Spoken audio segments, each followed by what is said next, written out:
Hello friends, welcome to AJ study. AJ study के इस YouTube channel में आप सभी को एक बार फिर से स्वागत है। मैं अजय कुमार उपस्थित हूँ आप लोग के बीच एक बहुत ही शानदार क्लास लेकर करके, जिसमें आज हम आप लोग के बीच चर्चा करने वाले हैं बीपीएससी प्री प्लस मेंस में। आज का जो टॉपिक हम लेकर के आए हैं, कला वाले क्षेत्र को लेकर के आए हैं। जो जीएस पेपर 1 का टॉपिक दिया गया है, आगे हम सभी चर्चा करेंगे कि सिलेबस में क्या दिया गया है, उसी पर हम चर्चा करेंगे। ये कला वाले क्षेत्र में चर्चा करेंगे, कला और संस्कृति वाले क्षेत्र में चर्चा करेंगे। इससे पहले हमने पूरा एजुकेशन सिस्टम को कवर कर लिया था, जिसमें जितना भी दिया गया था एजुकेशन चैप्टर शुरू से लेकर के अंत तक, करीब 4 क्लास हमने इस पर लगाया था। करीब ये 4 घंटा का आपका क्लास होगा। अगर आप नहीं देखें वो वीडियो को तो डिस्क्रिप्शन में आपको उसका लिंक मिल जाएगा। हमने एक प्लेलिस्ट तैयार कर दिया है कि जीएस पेपर 1 का जो एजुकेशन वाला जो है बीपीएससी का, उसमें जाकर के आप पूरे वीडियो को देख सकते हैं, एक साथ देख सकते हैं। तो हम इसी मेंस के जीएस पेपर 1 को भी हम कवर कर रहे हैं। इसी को कवर करते हुए आज के इस लेक्चर में हम आप लोग के बीच चर्चा करने वाले हैं मौर्य कला के बारे में। जैसा कि आप लोग जानते हैं, अगर हम बात करें आप लोग के बीच कि ये जो सिलेबस कहता है, सिलेबस में साफ और स्पष्ट शब्दों से लिखा गया है। ये तो आपका भारतीय संस्कृति है ही, और यहाँ पर साफ स्पष्ट शब्दों में लिख दिया गया है मौर्य कला के बारे में। तो आज हम चर्चा करेंगे मौर्य कला, और मौर्य कला को हम 2 क्लास में चर्चा करेंगे। कुछ टॉपिक आज चर्चा करेंगे और कुछ टॉपिक जो इसके अगली क्लास में चर्चा करेंगे। इसके बाद हम क्या देखेंगे, पाल कला को कवर करेंगे, ठीक है। इसके साथ ही पटना कला और चित्रकारी जितने भी हैं, इसकी विशेषता परिचय सारे हम कवर करेंगे। तो ये टॉपिक तो हमने कवर कर लिया था, पश्चात शिक्षा वाला कवर हमने कर लिया था, प्रौद्योगिकी शिक्षा समेत ये हमने पूरी डिटेल से कवर किए थे। अंग्रेजों के शासनकाल में और आज़ादी के बाद जितने भी डेवलपमेंट हुए थे, वे सारे डेवलपमेंट हमने कवर कर लिया था। तो आज हम चर्चा करने वाले हैं आप लोग के बीच मौर्य वाला। सिलेबस को आप लोग को याद रखना पड़ेगा, ठीक है। जितने भी दोस्त चैनल पर नए बन रहे हैं, चैनल को सब्सक्राइब जरूर कर लें और अपने दोस्तों के साथ इसे शेयर जरूर करें, है ना। क्योंकि वीडियो जो है काफ़ी इंफॉर्मेशन वाली आपको होने वाला है और बेस्ट तैयारी के साथ होने वाला है। यहाँ पर जितने भी कंटेंट आपको मिल रहा है, वे काफ़ी रिसर्च कर करके जो है हम आप लोग के बीच लेकर के आ रहे हैं। इसकी पूरी पीडीएफ जो है हमारे टेलीग्राम चैनल एजे स्टडी लाइव पर आपको मिल जाएगा। यदि आप एजे स्टडी लाइव से अभी नहीं जुड़े टेलीग्राम चैनल से, तो जाकर के टेलीग्राम पर सर्च कीजिए एजे स्टडी लाइव, या डिस्क्रिप्शन में हम उसका लिंक अवेलेबल करवा देंगे। आप वहां पर जाकर के जुड़िए और पूरी पीडीएफ का लुक उठाइए, ठीक है। और जब भी हम फिर से बार बार ये बात को दोहराते हैं कि जब क्लास चल रही होती है तो आप कॉपी और कलम लेकर के बैठे, क्योंकि जो कुछ कुछ पॉइंट होता है ना, हम इसमें ऐड करते हैं, ठीक है। वो जो पीडीएफ में तो ऐसे मिल ही जाता है, जब हम जो पॉइंट हम इसमें ऐड करेंगे ना, वो पॉइंट आपको क्या करना है, उसी समय जो है कॉपी पर उसे लिख लेना है, ठीक है। तो आज के इस चैप्टर को हम शुरू करते हैं। वीडियो को आप कमेंट जरूर करें, अपने भावनाओं को व्यक्त कीजिए कमेंट के माध्यम से, या कोई आपको समस्या है, कोई तकलीफ है, या कोई टॉपिक में आपको दिक्कत हो रहा है, तो वो टॉपिक हमें कमेंट करें। हम पूरी कोशिश करेंगे वो टॉपिक को अच्छी तरह से समझाने का प्रयास करेंगे, ठीक है। और एक बेस्ट आप लोग के बीच रिसर्च के साथ जो है पीपीटी तैयार कर करके हम आपको देंगे, ताकि कोई भी एग्जाम में प्रॉब्लम आपको नहीं हो। तो हमने कुछ बहुत सारे जो है आज पीपीटी तैयार किया है आप लोग के बीच। इसी में हम सबसे पहले जो कला के क्षेत्र में चर्चा करने वाले हैं, वे मौर्य स्थापत्य कला को चर्चा करेंगे। काफ़ी डिटेल में हम चर्चा करेंगे, ठीक है। काफ़ी डिटेल में हम इसको चर्चा करने वाले हैं। तो वीडियो की शुरुआत करते हैं। चैनल को लाइक, सब्सक्राइब और शेयर जरूर करें, ठीक है। चलिए देखते हैं। मेरे दोस्त, याद रखना है कि जब हम बात करते हैं मौर्य साम्राज्य की बात करते हैं, ठीक है ना, तो मौर्य साम्राज्य आज आप लोग सुनते होंगे कि अखंड भारत बनाएंगे, अखंड भारत। जब हम अखंड भारत की बात करते हैं तो समझिए कि हम मौर्य साम्राज्य वाला जो क्षेत्र था, हम उस भारत की बात करते हैं। अखंड भारत का मतलब यही हुआ कि जो मौर्य साम्राज्य में जितने भी क्षेत्र शामिल थे, उस क्षेत्र की हम बात करते हैं। लेकिन हम देखिए, अभी हम केवल जो मेंस का टॉपिक है वो लेकर के चल रहे हैं। इसमें प्री वाले भी टॉपिक आपको आ जाएगा, ठीक है ना। लेकिन जब हम पूरा मौर्य साम्राज्य को पढ़ेंगे, डिटेल से पढ़ेंगे, ठीक है ना, तो वो सारे टॉपिक हम आपको चर्चा करेंगे कि इसका कार्यकाल क्या है, इसकी सैनिक व्यवस्था क्या थी, ठीक है ना, इसका पूरी सिस्टम को हम समझ लेंगे। लेकिन अभी हम केवल मेंस वाले टॉपिक को लेकर के चल रहे हैं, जो कि प्री में भी आपको काफी योगदान देने वाला है। तो आज आप लोग सुनते होंगे कि हम अखंड भारत बनाएंगे, तो अखंड भारत कहने का मतलब हुआ कि जो मौर्य साम्राज्य में जितने भी भारत के इलाके आ रहे थे वे सभी जो है यहाँ पर आपके शामिल हो जाते हैं, भारत वाले क्षेत्र। लेकिन एक बात याद रखना है कि जो मौर्य साम्राज्य जो था उस समय, वो दक्षिण भारत पर इसका वर्चस्व नहीं था। दक्षिण भारत और थोड़ा सा जो नॉर्थ ईस्ट इंडिया है उस पर इसका वर्चस्व नहीं था। लेकिन इधर पूरा पाकिस्तान अफगानिस्तान वाला क्षेत्र देखिएगा तो इस वे जो है पूरे मिला हुआ था, मौर्य साम्राज्य में मिला हुआ था, अखंड भारत में मिला हुआ था, ठीक है ना।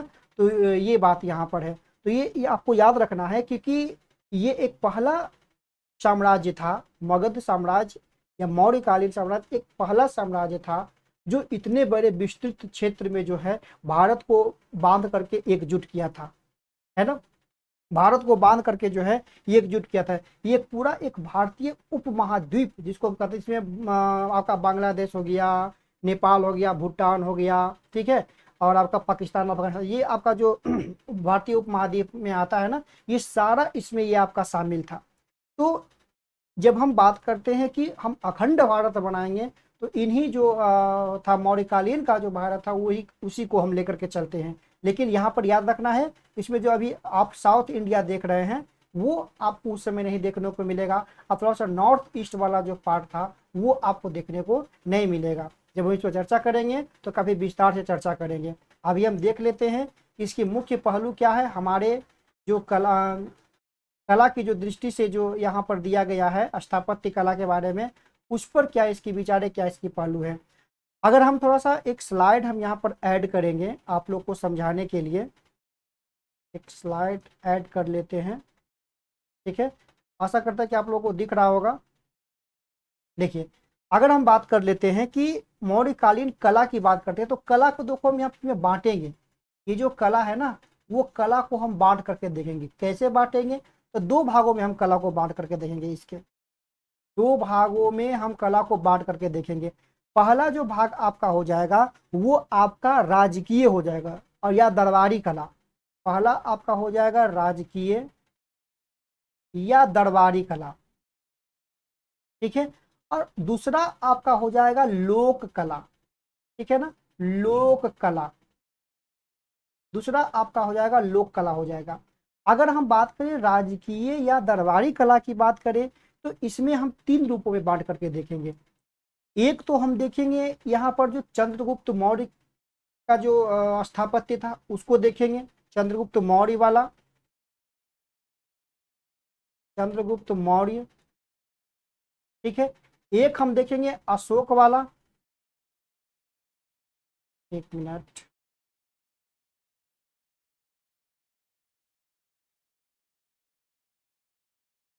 अशोक वाला, ठीक है। और एक देखेंगे जो अशोक के बाद जो आने वाले इसके शासक थे उसको देखेंगे, मतलब दशरथ, ठीक है। ये इन तीनों के डेवलपमेंट को देखेंगे कला और संस्कृति को लेकर के। इसमें अगर चंद्रगुप्त मौर्य वाला में बात कर ले तो इनके देखेंगे कि इनकी महल जो था, जो कुम्हरार में जो इसका अवशेष मिला है उसके बारे में चर्चा करेंगे। अगर हम अशोक के बारे में अगर देख लिया जाए तो अशोक के बारे में जितने भी डेवलपमेंट हुआ था, चाहे वो आपका स्तंभ हो जाए या आपका स्तूप हो जाए या आपका गुफा हो जाए, ठीक है, या गुफा हो जाए, ठीक है ना, ये सारे डेवलपमेंट को हम देखेंगे, ठीक। इसके बाद यहाँ पर दशरथ काल में भी जो है गुफा का कुछ यहाँ पर निर्माण हुआ था, तो यहाँ पर ये देखेंगे। जबकि अगर हम बात करें लोक कला की बात करें, तो लोक कला हम देखेंगे जो दरबार से हट कर करके, जो बाहरी दरबारी दरबार से हट कर कर जो जो उसके जो राजकीय और दरबारी क्षेत्र में जितने भी आ रहे हैं जिसको राजकीय संरक्षण प्राप्त था, अगर उससे हट कर करके हम देखते हैं जिसमें लोगों के द्वारा जो कलाएं उकेरी गई थी उसे हम क्या कहेंगे, लोक कला कहेंगे। इसमें आपका हो जाएगा मूर्ति हो जाएगा, ठीक है। मूर्ति कला, जिसमें हम यक्ष और यक्षिणी के बारे में काफी डिटेल से समझेंगे। कुछ दो पुरुषों की जो मूर्ति मिला है उसके बारे में काफी डिटेल से हम समझेंगे, है ना। तो आज के जो हम इस टॉपिक को लेकर के आए हैं, इसमें क्या चर्चा करेंगे, चंद्रगुप्त मौर्य का जो स्ट्रक्चर था, उनके महल का जो स्ट्रक्चर था उसको हम समझेंगे। अशोक का जो अशोक ने जो योगदान दिया कला के क्षेत्र में उस समय, स्थापत्य के क्षेत्र में, उसमें हम आज के टॉपिक में क्या चर्चा करेंगे, स्तंभ के बारे में चर्चा करेंगे और स्तूप के बारे में चर्चा करेंगे। लेकिन एक बात याद रखना है कि जब भी हम चर्चा करेंगे, इनकी कला के बारे में चर्चा करेंगे, क्योंकि इस समय क्या था, अशोक के समय में क्या था कि जो ग्रीक था, है ना, ग्रीक से जो है कुछ ना कुछ जो है इनकी स्थापत्य जो है मेल खाता था। तो ये दोनों के बीच हम तुलना कर करके देखेंगे, दोनों के बीच तुलना कर कर देखेंगे। जब हम दो साम्राज्य के जो उसके जो स्थापत्य है, अगर उसको हम तुलना कर करके जब मेंस आंसर राइटिंग में लिखेंगे तो ये काफ़ी आपका जोरदार हो जाएगा, है ना। तो ये दोनों के बीच हम तुलना करें, काफ़ी पीपीटी हम लेकर के आए हैं और पीपीटी के माध्यम से आपको समझाने की पूरी प्रयास करेंगे। तो चलिए, ये जैसे कि देखिए, ये हम यहाँ पर जो ऐड किया उसको लिखना है आपको, है ना, लिखना है। क्योंकि अगर मेंस में अगर आ गया स्थापत्य और कला के बारे में, अगर हम मौर्य कालीन की बात करें तो उसको हम दो भाग में बांट करके अगर चार्ट बना करके वहां पर दिखा देंगे तो काफी जोरदार आपका आंसर हो जाएगा। ये सब बातों को क्या कर देना है, ध्यान देना है, ठीक है। तो यहाँ पर देखिए चर्चा कर लेते हैं मौर्यकालीन स्थापत्य कला। याद रखना है कि मौर्यकालीन स्थापत्य कला भारतीय इतिहास में एक महत्वपूर्ण चरण था, जिसमें वास्तुकला, मूर्ति कला उल्लेखनीय विकास हुआ था। ये क्योंकि यह पहला था, क्योंकि इसके बाद ही आपका गुप्त आया, पाल आया, है ना। ये सबसे पहला था। इससे पहले आप हम जानते हैं, जब बात करेंगे अपना सिंधु घाटी सभ्यता की बात करेंगे तो वहां पर देखेंगे। लेकिन अभी वर्तमान समय में अगर देखा जाए, उस काल परिप्रेक्ष्य में देखा जाए, तो जो मौर्य कला था वो काफी भारतीय साहित्य को, काफी स्थापत्य को काफी प्रभावित करता है। क्योंकि इस समय जो है पत्थरों की के साथ साथ जो है लकड़ी का भी जो है काफी प्रयोग किया गया था, है ना। क्योंकि मेन रूप से जब हम पढ़ेंगे चंद्रगुप्त मौर्य के दरबार के बारे में पढ़ेंगे तो लकड़ी और पत्थर दोनों की संरचनाओं का यहाँ पर मेल था। तो ये यहाँ पर याद रखना है। इस काल में जो है कला के दो प्रमुख रूपों में बांटा गया है, एक राजकीय कला और एक आपका लोक कला। जैसा कि हमने ऊपर आपको समझाया, एक राजकीय कला और एक आपका लोक कला। अब पहले हम बात कर लेते हैं राजकीय स्थापत्य कला। राजकीय स्थापत्य कला में क्या था, है ना, ये यहाँ पर देख लिया जाए। जैसे देखिए, अशोक स्तंभ, मौर्य सम्राट अशोक द्वारा निर्मित स्तंभ भारतीय स्थापत्य कला के उत्कृष्ट उदाहरण है। आगे हम इसके बारे में पूरा डिटेल समझेंगे, इसके स्ट्रक्चर को समझेंगे, तुलना करेंगे, ठीक है ना। ये स्तंभ चुनार के बलुआ पत्थर से बनाए गए थे। याद रखना है, चुनार के बलुआ पत्थर से बनाए गए थे और इस पर चमकदार पालिश की गई थी। सारनाथ, प्रयाग, कौशाम्बी, नेपाल की तराई में जो है अशोक के स्तंभ देखा गया था। क्यों देखा गया था? क्योंकि जो है इस पर कुछ लिपियां उकेरी गई थी, ठीक है। और जो बुद्ध का जो प्रचार था और ये इनका जो उपदेश था, अशोक का जो उपदेश था, वो उपदेश जो है वो उस पे लिख करके जो है लोगों के बीच उसका प्रचार प्रसार किया जाता था। तो विभिन्न क्षेत्र में जो है इनकी स्तंभ का मिला है ना। अब आइए फिर देखिए स्तूप निर्माण को देखेंगे। तो अशोक के बौद्ध धर्म के प्रचार के लिए कई स्तूपों का निर्माण कराया, जिसमें सांची का स्तूप सबसे प्रसिद्ध है। ये स्तूप धार्मिक स्थलों के रूप में कार्य करते थे और बुद्ध के धर्म के प्रयास में चलते थे। एक minute, hello hello check, hello, कुछ टेक्निकल एरर आ रहा था शायद। आशा करते हैं कि आप लोग को वीडियो ठीक से दिख रहा होगा। अगर वीडियो नहीं भी दिखता है ना तो ऑडियो आपको ठीक जाएगा, है ना। हम आपको अगर दिखाएंगे किस तरह से आपको हम ये वीडियो प्रोवाइड करवा रहे हैं, आप हंसिएगा, बहुत ही मुश्किल से करवा रहे हैं, ठीक है। बस थोड़ा बहुत दिमाग है उसको अप्लाई करते हैं और आप लोग के बीच जितनी भी आसानी से सुविधाएं पहुंच सकती है वे सारी सुविधाएं हम पहुंचाने की पूरी कोशिश करते हैं, है ना। तो देखिए हमने अभी देख रहा था क्या फिलहाल ये मौर्य स्थापत्य कला को देख रहे थे, जिसमें स्तूप के बारे में हमने देख रहा था। ठीक है, आगे हम स्तूप के बारे में काफी डिटेल से चर्चा भी करेंगे। आगे कुछ देख लेते हैं उनके मुख्य स्थापत्य में, गुफाओं की चर्चा कर लेते हैं। ठीक है, इस काल में गुफा निर्माण कला भी चरम पर थी। अशोक के पौत्र दशरथ ने गया के पास बराबर पहाड़ियों में जो है श्रमणों के निवास के लिए गुफाएं बनाई। इसकी दीवारों पर जो है चमकीली पॉलिश की, यही इसकी खूबियां है ना। खूबियां क्यों बनाई गई और क्या दिखता है, अभी भी इसकी साक्ष्य जो है उपलब्ध है, उसी रूप में देखने को मिल जा रहा है ना। जब हम चर्चा करेंगे तो पिक्चर दिखा करके हम पूरी डिटेल से चर्चा करेंगे आप लोग के बीच। ये हो गया। अब इसमें थोड़ा सा और था कि ये जो राजप्रसाद है, राजप्रसाद भी यहाँ के एक बहुत बड़ा स्थापत्य था। कि चंद्रगुप्त मौर्य ने पाटलिपुत्र में भव्य राजप्रसाद का निर्माण किया था। पाटलिपुत्र के कहाँ, कुम्हरार वाले क्षेत्र में। इसकी सभा भवन में कई पाषाण स्तंभ, मतलब पाषाण स्तंभ मतलब पत्थरों के हैं, जिन पर चित्रकला मूर्ति कला का सुंदर जो है प्रदर्शन किया गया था। ठीक है ना, सुंदर प्रदर्शन किया गया था। आगे देख लेते हैं लोक कला में हम किन किन चीजों की चर्चा करेंगे। लोक कला में हम चर्चा करेंगे यक्ष और यक्षिणी की मूर्तियों के बारे में चर्चा करेंगे। मौर्य काल में लोक कला का भी विकास हुआ। दीदारगंज की चामग्र चामग्रहिनी और यक्षिणी, बेशनगर की यक्षिणी इस कला में जो है उत्कृष्ट उदाहरण देखने को मिलता है। मिट्टी और धातु की मूर्तियां महाकाव्यों और बौद्ध ग्रंथों में हाथी दांत, मिट्टी, धातु की मूर्तियों का उल्लेख मिलता है, जो इस काल को जो है लोक कला को दर्शाता है। ठीक है, तो लोक कला में हम यक्ष यक्षिणी की मूर्तियों के पढ़ेंगे। वहाँ की जो मिट्टी और धातु की जो मूर्तियां थी, बर्तनें थी, उसके बारे में हम यहाँ पर चर्चा करेंगे, काफी विस्तार से चर्चा करेंगे। आगे देख लेते हैं।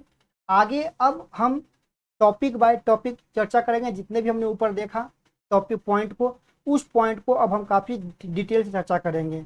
आशा करते हैं वीडियो ठीक चल रहा होगा। चलिए तो देख लेते हैं मौर्यकालीन महल और नगर नियोजन। उस समय का जो महल था और जो नगर का जो नियोजन, नगरीय जो व्यवस्था थी वो कैसी थी। ठीक है, ये यहाँ पर समझने का प्रयास करेंगे। ये दूसरा वाला फिगर तो काल्पनिक है, एआई से जनरेट किया गया है। फर्स्ट वाला फिगर को आप देखिएगा कि किस प्रकार के पत्थर का वहां पर उपयोग किया जाता था।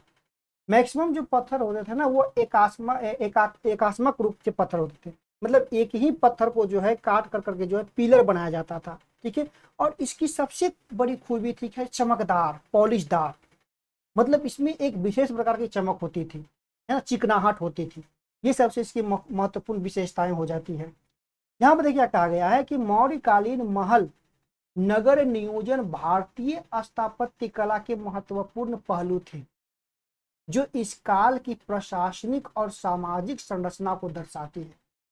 क्योंकि अगर हम किसी दौर की बात करते हैं, इतिहास में अगर किसी दौर की बात करते हैं, अगर वहां पर कोई विशेष चीज मिल रहा है ना, जिसमें कुछ टेक्निकल है, जैसे कि अगर पत्थर की ही बात कर लेते हैं तो पत्थर में जो विशेष प्रकार की जो पॉलिश की गई है, एकात्मक पत्थर का जो निर्माण किया गया है और पत्थरों और लकड़ियों के प्रयोग से महलों का निर्माण किया गया है, तो उस समय का जो टेक्चर है, हम उस पर थोड़ा सा अगर गौर करते हैं तो लगता है कि नहीं, उस समय भी वहां भारतीय क्या थे, विकसित थे।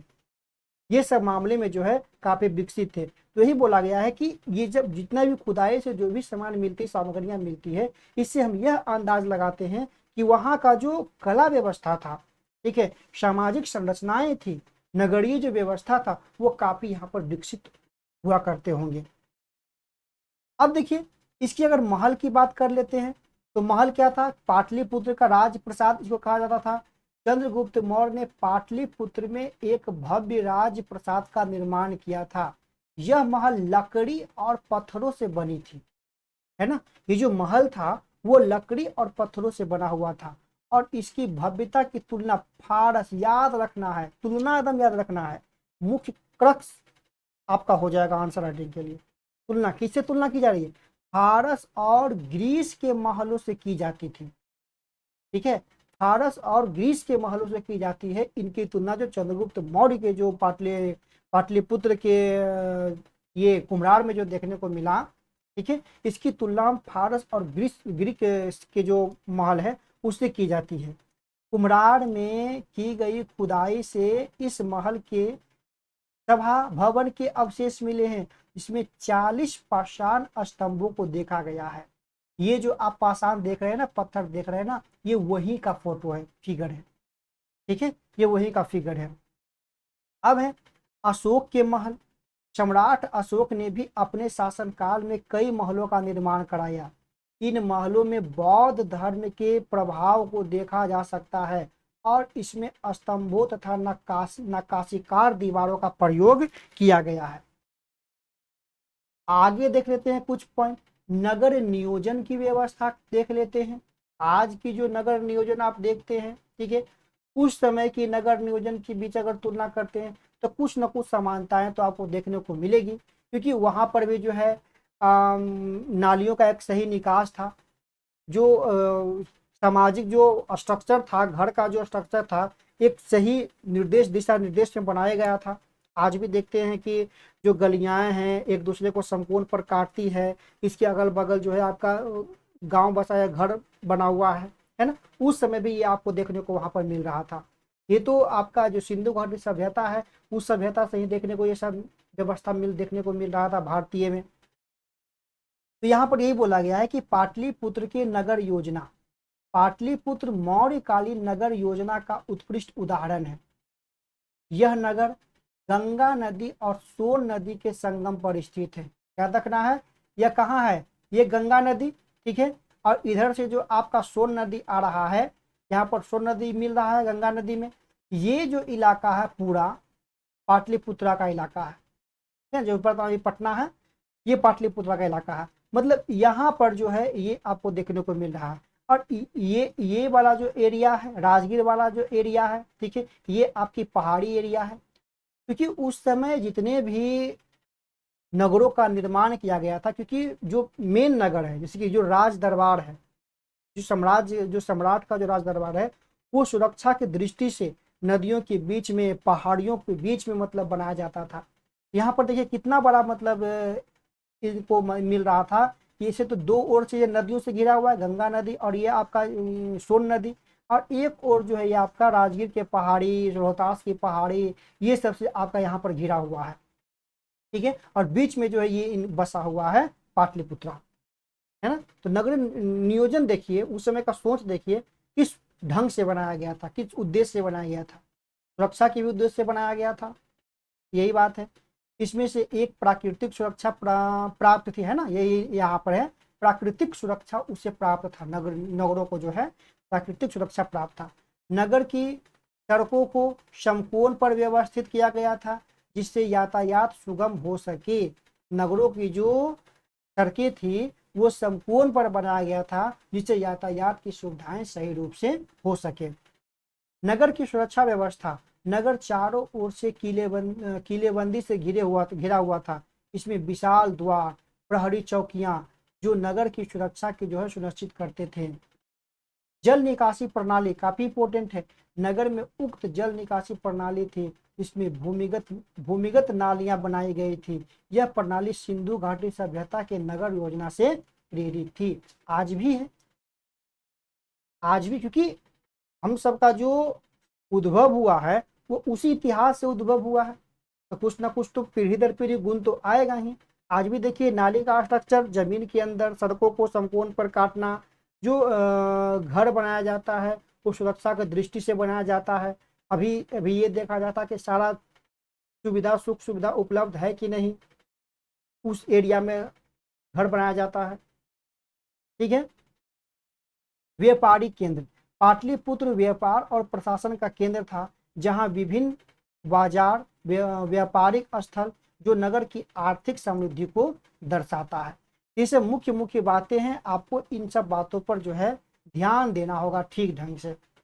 अगर पूरी क्रक्स अगर देखा जाए उनकी नगर नियोजन महलों के स्ट्रक्चर को, तो हम ये कह सकते हैं कि मौर्यकालीन महल और नगर नियोजन, फिर लगता है वीडियो रुक गया होगा, कुछ थोड़ा टेक्निकल फॉल्ट ये है कि आज व्यस्तता के कारण हम अपने मोबाइल को ठीक से चार्ज नहीं कर पाए थे, है ना, जिसके कारण कनेक्शन जो है बार बार इसका टूट रहा है। फिर भी अगर वीडियो चेहरा ठीक से नहीं दिखेगा तो ऑडियो का क्वालिटी आपको ठीक से मिलेगा, ठीक है, ऑडियो क्वालिटी आपको ठीक से मिलेगा। चलिए, तो अगर पूरी क्रक्स हम यहाँ पर देखते हैं तो मौर्यकालीन महल और नगर नियोजन ने भारतीय स्थापत्य कला को एक नई दिशा दी। इसकी संरचनाएं न केवल प्रशासनिक और धार्मिक उद्देश्यों की पूर्ति करती थी, बल्कि समाज की सांस्कृतिक और आर्थिक गतिविधियों को भी प्रभावित करता था। ये जितने भी हम देख रहे हैं मेंस के टॉपिक से काफ़ी इम्पोर्टेंट है, समझे ना, मेंस के टॉपिक से काफ़ी इम्पोर्टेंट है। तो आप इस पर थोड़ा सा विचार कीजिएगा, गौर कीजिएगा, इस टॉपिक पर काफ़ी इम्पोर्टेंट है। पीटी के व्यू से हम लेकर के आएंगे वीडियो, पीटी के व्यू से भी लेकर के आएंगे और कुछ क्वेश्चन भी हम आपको करवाएंगे इससे रिलेटेड। जब पीटी का निकल जाएगा ना डेट तो कुछ क्वेश्चन भी करवाएंगे। ये हो गया। अब आइए, आज हम दो चीज़ पर चर्चा करेंगे इस वीडियो में। एक तो बात करेंगे अशोक स्तंभ की बात करेंगे और स्तूप की बात करेंगे, काफ़ी डिटेल से चर्चा करेंगे, तुलना करेंगे ये जो अशोक का जो स्तंभ था और ग्रीक का जो स्तंभ था, वे दोनों के बीच हम तुलना करेंगे, दोनों के बीच तुलना करेंगे। ये जो फिगर आप देख रहे हैं ये अशोक द्वारा निर्मित स्तंभ है, ठीक है। एक देखिए लंबा शिडॉल पूरा आपका देख रहे हैं, पिलर है, ठीक है, पिलर देख रहे हैं और पिलर जो है वो एकास्मक एक ही पत्थर का बना हुआ है, चिकना है, नीचे में ये आपका क्या है, नीचे में मोटा है, ठीक है, और ऊपर जो है धीरे धीरे वो पतला होते गया है। बीच में आप यहाँ पर देख रहे हैं, ये जो आप देख रहे हैं उल्टा कमल के आकार की आकृति देखने को मिलता है यहाँ पे, उल्टा कमल, कमल जो है नीचे की ओर से झुका हुआ है, ठीक। उसके बाद एक चबूतरा है, ठीक है, चबूतरा पर जो है कुछ जानवर है, 3-4 जानवर यहाँ पर हैं, कुछ में तो अकेला है, सिंह हो गया, भैंस हो गया, ठीक है ना, ये है, कुछ में तो अकेला है और कुछ में जो है यहाँ पर 4 जानवर देखने को मिलता है। वही हम ग्रीक की यहाँ पर बात करें तो ये आप देख सकते हैं ये खंडित पत्थरों का बना हुआ था, ये एकास्मक पत्थरों का बना हुआ है, ये खंडित पत्थरों का बना हुआ है, ठीक है। इसमें जो है जो पिलर है वो जानते हैं ये चबूतरा पर रखा हुआ है, जिससे इसकी ऊंचाई जो और बढ़ जाती है, चबूतरा पर बना हुआ था। लेकिन ये जो है चबूतरा पर भी कभी कभी देखा गया है और कभी कभी जो है ये डायरेक्ट मतलब ये गाड़ दिया गया, जमीन पर जो खड़ा कर दिया गया है, ठीक है। इसमें जो है कई एक नक्काशी उकारी गई है, ग्रीक्स वाले में जो ग्रीक वाले हैं उसमें कई एक नक्काशी उकारी गई है, ठीक है। इनको जो दीवार है उस पर नक्काशी जो है उकेरी गई है, लेकिन इस पर कोई नक्काशी नहीं देखने को मिलता है, बस एक उल्टे कमल, चबूतरा और उस पर कुछ जानवर देखने को आपको मिलता है। आइए दोनों को डिटेल से हम समझने की प्रयास करते हैं। यहाँ पर सबसे पहले देखते हैं अशोक स्तंभ की विशेषता, अभी हमने चर्चा किया, ठीक है, अब उसको थोड़ा सा डिटेल से हम देखते हैं पीपीटी के माध्यम से। आप अशोक स्तंभ यहाँ पर देख रहे हैं, देखिए इसकी अगर निर्माण सामग्री की बात करते हैं तो अशोक स्तंभ मुख्य रूप से पॉलिश किए गए बलुआ पत्थर से बना हुआ है। किससे बना हुआ है? पॉलिश किए गए बलुआ पत्थर से बना हुआ है, ठीक है, याद रखना है, जिससे इन्हें एक चमकदार चिकनी सतह मिलती है। फिर देखिए संरचना की बात करें तो ये स्तंभ एकास्मक, याद रखना है, एक ही पत्थर से निर्मित थे, जिसे उसकी मजबूती और स्थायित्व जो है बढ़ता है, क्योंकि ये एक ही पत्थर को काट करके बनाया गया था, चिकना सुडौल, जिससे इसकी क्या थी, मजबूती और अस्थायित्व जो है काफी अच्छा हो गया था।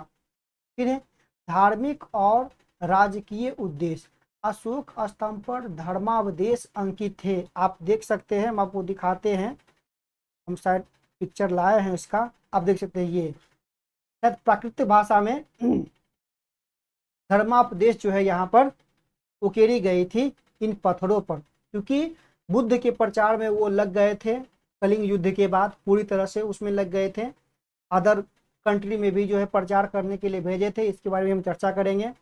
तो इस प्रकार से जो है अपने उद्देश्यों को जो इस पर उकेरते थे, है ना, लोगों को जो है इससे अवगत कराने के लिए। आप ये देखिए, इसमें कितने, इसमें 3 सिंह है, शेर है।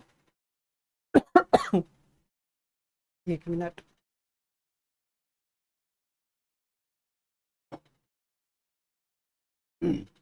इसमें जो है आप देख रहे हैं 3 सिंह आपको देखने को बोलो सॉरी 4 को देखने को मिल रहा है।